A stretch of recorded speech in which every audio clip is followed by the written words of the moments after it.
Bienvenue à tous dans cet quatrième épisode de Conversion secrète, un épisode très spécial. On a une nouvelle à vous annoncer avec Vincent juste après. Une très très belle nouvelle. Mais avant d'aller plus loin, n'oubliez pas, il y a un lien en commentaire de sa vidéo pour que vous puissiez échanger avec nos équipes. L'idée de cet échange, c'est de vous sortir de l'inconnu concernant tout ce qui va toucher au CRO. Qu'on un appel, ça n'engage absolument à rien. Nos équipes prendront le temps de vous répondre ou de vous conseiller sur tout ce qui va toucher à l'optimisation de vos conversions en ligne.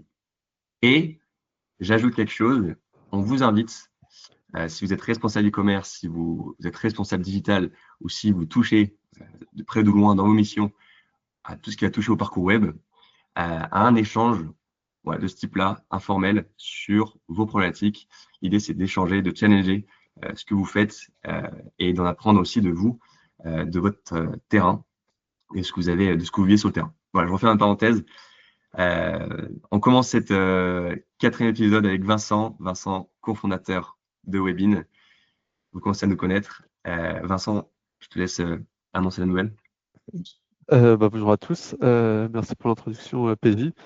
Euh, Nouvelle du jour, on est le 3 juillet, c'est l'anniversaire de ma fille, mais c'est surtout une annonce qu'on fait aujourd'hui. On annonce officiellement notre nouvelle levée de fonds. On vient de lever 2,7 millions, auprès notamment de Top 4, de Sharpstone, de Sphere Ventures, plein d'autres business angels ultra intéressants, fondateurs de The Brand Collector, fondateurs de Camino Retail, plein de gens experts du métier. Qui nous accompagne dans cette aventure. Et le but de cette levée, bien évidemment, c'est de continuer à aider le maximum des commerçants, le maximum de sites Internet à se développer en ligne sans effort, grâce à toute technologie. C'est absolument incroyable, c'est historique, vraiment bravo, franchement, c'est nous de le vivre, d'être sur le terrain et de vivre l'opérationnel. Et quand on lève un peu les yeux et qu'on se dit qu'il y a encore il y a des gens qui nous font confiance, il y a voilà, un investissement qui est réinjecté, c'est vraiment, vraiment très, ça me donne vraiment beaucoup de confiance dans la suite, quoi. Pour cet épisode, Vincent, j'aimerais du coup revenir un peu sur la genèse de Webin. Ouais. On va parler un petit peu de ton histoire, savoir un peu d'où tu viens, parce que c'est vrai qu'on parle beaucoup du CRO et on rentre un peu dans la technique, mais voilà, l'idée de cet échange, c'est de discuter un peu sur l'histoire de Webin et ton histoire avant tout, parce que c'est toi qui es un des membres des deux cofondateurs. Donc, est-ce que tu peux nous raconter un petit peu ce que tu étais avant Webin? J'ai toujours été entrepreneur. J'ai monté une première boîte en sortie d'école qui aidait les commerces physiques à l'époque. On faisait solutions de caisse enregistreuse sur iPad, nouvelle génération connectée, intelligente. Ça nous a permis de lever jusqu'à en dessous 20 millions d'euros et de se faire acheter fin 2020 par SumUp, les petits boîtiers millions pour payer par carte, bel acteur anglais du paiement. Suite à ça, j'ai décidé de passer côté e-commerce, d'abord chez Lucky Cart. Lucky Cart est une solution qui va pouvoir personnaliser l'expérience d'achat, et notamment tout ce qui est autour de la promotion dans de la grande distribution alimentaire. Donc, je travaillais sur des sites comme Carrefour.fr, Intermarché, Course U, Leclerc, euh, des très très gros sites avec beaucoup de moyens. Et je voyais tous les efforts qu'ils mettaient pour améliorer les parcours. On parle de multiples outils, d'équipes à rallonge, tout ça pour avoir quasiment aucun résultat. Frustré de ça, je sonde un peu le marché, notamment sur les sites un peu plus petits. Je me disais que bon, bah, peut-être que les très gros sites n'ont pas forcément l'agilité pour le faire, mais les plus petits pouvaient le faire. La réponse était exactement la même. C'est ouais, il y a des outils, il y a une méthodologie qui est scientifiquement prouvée qui fonctionne. Comprendre, tester et itérer, mais personne n'y arrive. Tout le monde dit la même chose, les outils existants sont incroyables, mais j'arrive pas à les utiliser. J'ai pas le temps, j'ai pas les équipes, je peux pas recruter des gens formés à ça. Du coup, je laisse de côté la conversion. Et tous me disaient la même chose, c'est bon. Par contre, les coûts d'acquisition explosent, euh, et du coup, mon équation économique ne marche plus. Encore une fois, en 2022, c'était un peu l'explosion du e-commerce de 2020-2022, grâce notamment au Covid qui a permis un gros développement de l'e-commerce. Mais ceux qui ont vraiment réussi à gagner de l'argent là-dessus, c'est principalement les annonceurs, Meta, Google et Mm. tous les autres, qui ont juste augmenté leur prix et qui ne les ont pas diminués en fin d'épidémie. Du coup, je voyais tous ces sites internet qui voulaient se développer, juste qu'ils n'y arrivaient pas. Et je me suis dit, c'est pas normal, il faut aller les aider, il faut pouvoir permettre à tout le monde de réussir en ligne, à la fois pour les vendeurs, parce que en effet, étant moi-même entrepreneur, j'aime aider d'autres entreprises à se développer, mais surtout pour les acheteurs. Je suis acheteur, tu es acheteur, vous êtes acheteur, cher auditeur.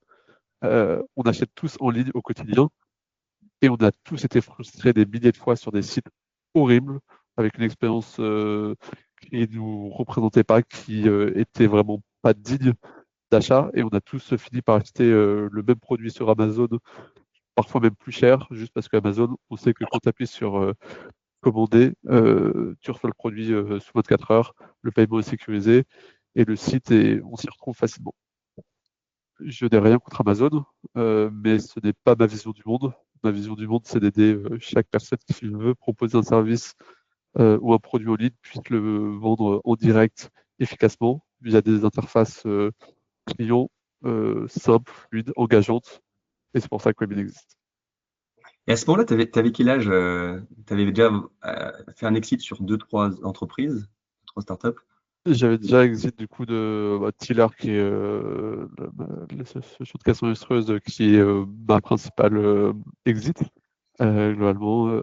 J'étais déjà vieux, hein, j'avais 32 ans quand j'ai lancé Webid. J'étais déjà papa de ma fille, du coup, qui vient de fêter ses 3 ans, donc Webid n'a que 2 ans. Euh, voilà. Et donc à ce moment-là, en fait, tu perçois un vrai point de douleur sur le marché du CRO, tu l'étudies depuis un moment parce que t'es dans le milieu du e-commerce et tu rencontres Alexandre Farad. Comment ça s'est passé? Alors, je commence à créer Webid seul. J'ai commencé à chercher un cofondateur ou une cofondatrice et j'ai jamais réussi à trouver la bonne personne. Du coup, je l'ai arrêté de chercher. Mm.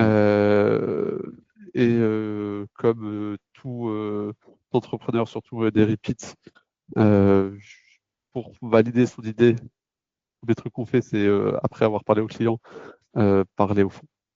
Du coup, j'ai commencé à parler à quelques fonds. La rumeur comme quoi Webin était enlevé a rapidement circulé alors qu'on n'était pas enlevé. C'est la magie des réseaux. Et c'est comme ça que Alexandre a commencé à me contacter. Alexandre qui travaillait à Neurocapital, qui est un fonds de VC à Dubaï spécialisé dans le e-commerce. Et du coup, je lui ai pitché Webin. Euh, et je crois qu'il a plutôt apprécié parce qu'il m'a dit, je comprends très bien votre vision. Je veux investir, mais je ne vais pas investir via le fonds. Je vais tout quitter et je vais te rejoindre. À ce moment-là, du coup, il vivait à Dubaï. Sa femme était enceinte de 7 mois et il a démissionné. Sa femme a démissionné. Ils sont retournés à Paris avec un enfant qui, du coup, avait quelques mois pour pouvoir monter Webin avec moi. On a déjà parlé avec Alexandre, mais c'est vrai que lui, bon, peut-être qu'on aura l'occasion d'en parler avec lui, mais il en reparle d'ailleurs dans son poste de levée de fonds. Il voulait absolument vivre quelque chose de fort parce qu'on n'a mis qu'une seule vie, le temps passe si vite.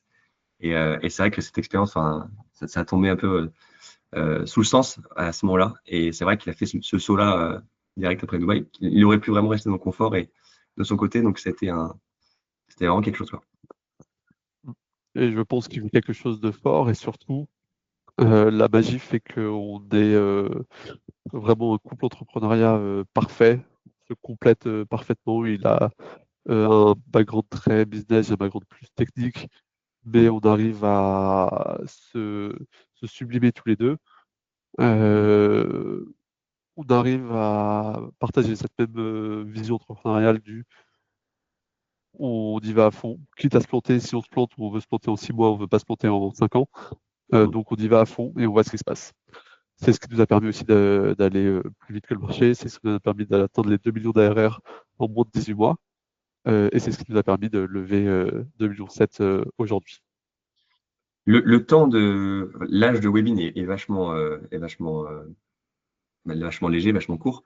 Est-ce que tu pourrais donner un peu les grandes milestones étape par étape? À quel moment on a fait le premier million? À quel moment tu as fait aussi une première levée de fonds? Un peu rentrer dans le détail sur ces étapes. Alors, Webit, donc, ça a été créé au début 2023, euh, avril 2020, enfin, fin mars, début avril 2023. Premier recrutement qu'on fait, c'est Marie, qui arrive le 1er avril 2023. Marie, qui est notre Head of Data. Donc, on s'est direct dit, on va tout viser sur le produit. On passe quasiment un an à itérer sur le produit jusqu'à fin 2023. On se dit, bon, on commence à avoir quelque chose. Les premiers bêta-testeurs sont plutôt contents. Il y en a certains qui ont même accepté de passer à la caisse. À l'époque, on vendait 200 € par mois. Du coup, on a fait un premier tour de table d'1,2 million, fin 2023, qui s'est closé début 2024. Et on a commencé à se dire, bon, bah, on est prêt, on va vendre. Pour ça, on a recruté Alexandre Coudet, qui est notre Head of Sales aujourd'hui, que tu connais très bien, qui est un ancien de Lego, aussi un profil incroyable. Et on a commencé à vendre du coup début 2024. Rapidement, on sent que ça compte. On le sent tout de suite parce que bah, voilà, on fait 0, 1, 5, 10, 20. On monte très rapidement en termes de MRR, euh, au point que bah, on structure l'équipe et qu'on arrive fin 2024 quasiment à 1 million. Et là, on envoie donc notre newsletter investisseurs classique à tous nos investisseurs historiques, dont Tomcat et Patrice Thierry en l'occurrence, qui est le boss de Tomcat, en disant juste les chiffres du mois. 6 minutes après cette newsletter, réponse de Patrice, on se voit la semaine prochaine dans mon bureau, faut qu'on discute. Et à ce moment-là, il nous dit, bon, moi je veux réinvestir. On lui dit, mais on n'est pas enlevé. Et si, je veux réinvestir. Mmh. Donc, vous avez recruté, on va remettre de l'argent. Et le but, c'est de retarder un peu la série A pour faire une série A de Maboul. Et c'est comme ça qu'on a levé 2,7 millions en plus. Euh, donc, signature le 31 décembre 2024 pour être très précis, juste avant de réveillonner. On signe le term sheet. Et voilà, on continue d'accélérer. Naturellement, on a passé du coup le million en janvier. On passe les 2 millions en juin 2025. Et voilà où on en est aujourd'hui. Qu'on comprenne bien pour les auditeurs qui vont nous écouter, qu'est-ce qui, en fait, bon, on est sur un marché où il y a un point de douleur, où on répond à un vrai besoin, mais qu'est-ce qui a permis cette évolution aussi rapide dès le début? C'est-à-dire que tu faisais l'analytics et la B-test, tu donnais tout, tu surdélivrais tes clients au tout départ, comment tu t'y prenais Bah, pour surtout, commencer? le métier du CRO, donc comme je te le disais, il est documenté depuis très longtemps, mais les outils ne sont pas adaptés au monde actuel. Euh, et on arrive avec une solution qui répond aux vrais besoins actuels. J'ai pas envie d'avoir 4 outils différents, j'ai pas envie de recruter 5 personnes différentes avec des profils ultra galères à trouver pour pouvoir faire du CRO at scale. Comment je fais? Euh, il n'y a pas vraiment de solution. Soit en effet, tu prends plusieurs outils pour faire de l'UX Analytics, de l'exploitation et des gens, Hmm. soit tu utilises Webid, ou soit tu fais rien. Ceux qui font rien, on voit ce qui se passe, et ça se passe pas très bien en général. Webid apporte une solution qui n'existe pas sur le marché. C'est tu branches Webid, tu pars en vacances, tu reviens, ton site il est optimisé. Hmm. À partir de là, la proposition de valeur. Notre problème, c'est que notre proposition de valeur était trop forte. Les gens n'y croyaient pas. C'était limite ça notre problème au début. Et puis, bah, comment les rassurer? Bah, nos clients actuels qui, eux, ont fait le pari. Le pari qui, en soi, c'est soit je paye 200 000 euros des outils et des gens qui vont rien faire parce que j'ai pas assez de bande passante. Moi, je prends Webbid, peu importe combien ça me coûte. Dans le pire des cas, ça me coûtera toujours moins cher que les 200 000 euros. Et si ça me rapporte même c'est déjà un pari gagnant.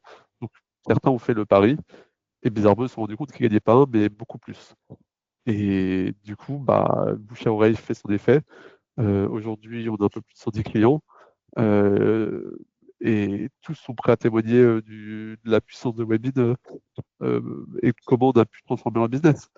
Hmm. Tu sais que plus j'avance et plus je me rends compte qu'il y a des coûts cachés, mais qui sont énormes et qui ont fait éviter justement aux entreprises. Là, tu viens de cibler par exemple, le recrutement. En fait, ça prend du temps de chercher un bon expert CRO. Le coût du freelance, le temps passé là-dessus. Il faut des superviseurs, il faut des chefs de projet web, il faut des experts CRO, il faut des développeurs que nous, on vient bah, contourner, puisqu'on le développe directement pour nos clients. Tu as aussi tous les, j'ai appris ça il y a pas longtemps, tous les A/B tests négatifs qu'on fait éviter aux entreprises. Donc, c'est absolument incroyable. Donc, en fait, quand on cumule tous les coûts cachés, tous les coûts indirects, plus évidemment la performance qu'on vient aller chercher avec nos équipes, notre cellule d'experts CRO, en fait, la valeur apportée, elle est fait x10, quasiment x20, quoi, sur le coût actuel pratiqué. Bah, c'est un peu ça qu'on vient transformer. Faire du CRO, encore une fois, je me répète, hein, mais c'est documenté, c'est juste pas opérationnellement faisable, ou alors faut vraiment se focus dessus. Et en effet, les coûts cachés, bah, c'est justement comme tu le disais, hein, le recrutement, trouver les bonnes personnes, les garder, la bande passante, et tout ça fait que surtout dans un contexte où le e-commerce est plutôt en ralentissement, donc en réduction des coûts, c'est juste pas compatible. Mm. Toi là-dessus, ce qui fait le succès de cette nouvelle levée de fonds, comment est-ce qu'on peut, qu'est-ce qu'on fait que des concurrents, des personnes, des acteurs sur le marché ne font pas? Et précisément, est-ce que tu saurais dire, voilà, c'est, je pense vraiment ça qui a fait la réussite et qui nous amène à accélérer aujourd'hui le business. L'actionnabilité. Globalement, nos concurrents sont bien meilleurs que nous d'un point de vue produit pur, mais sont pas actionnables. T'as beau avoir une Ferrari, si tu sais pas conduire, tu vas pas l'utiliser. Alors que si tu as n'importe quelle autre voiture bas de gamme, mais que tu sais conduire, bah tu iras plus loin qu'une Ferrari sans volant. Donc c'est un peu ça la différence. Nous, d'un produit, on s'adresse à tout type de personnes, que ce soit des gens qui sont experts en CRO, qui peuvent utiliser Webbid en profondeur, comprendre ce qui se passe, proposer leur propre roadmap, l'implémenter via Webbid, ou des gens purement novices qui comprennent rien au CRO, qui ont juste à valider les recommandations de l'outil et observent leur performance. Et c'est ça un peu notre force, c'est de pouvoir s'adapter à tout le monde et d'avoir un outil qui est juste et actionnable parce que notre problème, c'est pas juste de dire attention, là, tu as peut-être un problème, c'est de dire voici la solution à ton problème. C'est ça la différence. Et exécuter la solution. Exactement. Quand on dit c'est la solution prouvée mathématiquement que bah, si tu mets cette image plutôt que celle-là, tu fais plus 15% d'ajouts au panier. Mm. Incroyable. Euh, Là, aujourd'hui, on arrive du coup à cette nouvelle levée de fonds. Quel est le futur de Webin? Webbit, donc on lève 2,7 millions aujourd'hui pour trois choses. Premièrement, recruter encore des talents. Tu as vu, ça fait depuis quasiment un an que tu es là. T'es arrivé, on était 15, maintenant on est un peu plus de 30. On va continuer à recruter les meilleurs, notamment sur la partie technique, data.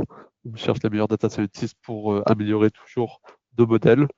Bien sûr, on va augmenter toutes les autres fonctions pour accompagner les clients parce que malheureusement, heureusement, on signe beaucoup de clients, donc on a de plus en plus de clients à accompagner.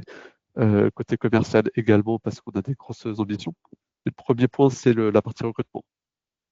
Deuxième point, la partie ouverture de notre plateforme. Aujourd'hui, on a un modèle où on opère notre plateforme. Demain, on veut que ce soit des partenaires qui opèrent notre plateforme, c'est-à-dire que des agences ouais, des agences CRO, des freelances ou même les clients directement puissent utiliser de manière 100% autonome notre plateforme. Et ce point-là nous amène au troisième point, qui est l'internationalisation. Pourquoi on veut rendre notre plateforme autonome? Pour pouvoir aller à l'international à travers des partenaires qui vont opérer Webin pour nous. Et c'est un des gros enjeux de cette levée, c'est d'augmenter notre réseau de partenaires. On a déjà un gros réseau et je remercie tous nos partenaires qui nous écouteraient. Mais renforcer ce réseau pour pouvoir conquérir le marché plus rapidement. Quand tu dis partenaires, ils pourraient aussi avoir la possibilité de, eux, l'utiliser dans leur plan d'action et dans leur mission, ou est-ce que c'est vraiment un partenariat classique comme on peut l'entendre? Non, c'est vraiment qu'ils utilisent notre plateforme directement pour leurs clients. L'idée à moyen terme, donc, c'est de faire des certifications Webid qui n'existent pas encore, mais qu'on voit sur la plupart de nos concurrents, d'avoir des consultants certifiés Webid qui puissent utiliser Webid au sein de notre structure et apporter de la valeur à leurs clients directement. Magnifique. Combien tu vises là pour 2030, l'ARR? L'objectif est simple, on s'est dit 100 millions en 10 ans, donc 2033, 100 millions. Donc on sera un petit peu en dessous en 2030, mais on devrait être aux alentours des 60-70 millions d'ARR en Si, toute humilité.